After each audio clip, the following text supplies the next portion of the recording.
So as you know, pandemic obviously still ongoing.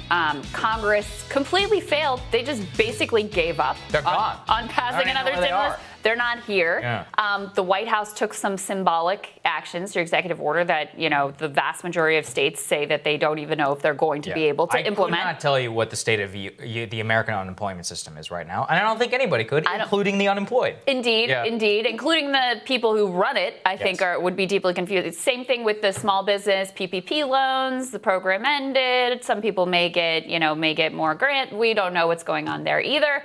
But nevertheless, the stock market yesterday reached an all-time high. S&P 500 hits record, defying economic devastation is the headline from the New York Times. Here you see, rises to a record close, fully wiping out its coronavirus losses. This is the shortest bear market in history. And reading the analysis, what they basically point to is, I guess people were really excited that for the first time since the pandemic started, we had fewer than 1 million Americans filing for new unemployment claims. Wow, yeah. Only 900,000. In another time, those numbers would be astonishingly bad, but that's the metric of where we are right now. Also, the job creation massively slowed in July, but still jobs are, I think, 1.8 million jobs added in July. And then the other real thing that is driving a lot of this growth in the stock market is just these huge tech giants, which are just getting bigger and bigger and bigger. So Apple and Amazon and Microsoft are driving a lot of this movement. Yes. And it is all perfectly indicative of the economy that we have. Here's how bad things are. Even Jim Cramer is like, hold on a second, folks, over at CNBC. Here's what he said.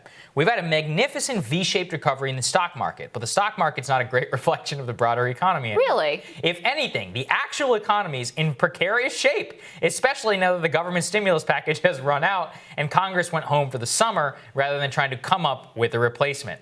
It's a V-shaped recovery. For the Dow Jones, the industrial average would be hitting new highs. But this move has been led by the NASDAQ and by the S&P 500. Some of this stuff. Well, and the stock market has long been disconnected from the reality of economic life for Americans, but it's becoming even more so because as small businesses fail and as people are confined to their homes, it is those giant mega companies that represent so much of the stock market that are getting bigger and that are succeeding. Right. I'm sure we've all seen the metrics that have been passed around about the amount of billions that are being added to the net worth of already billionaires, right?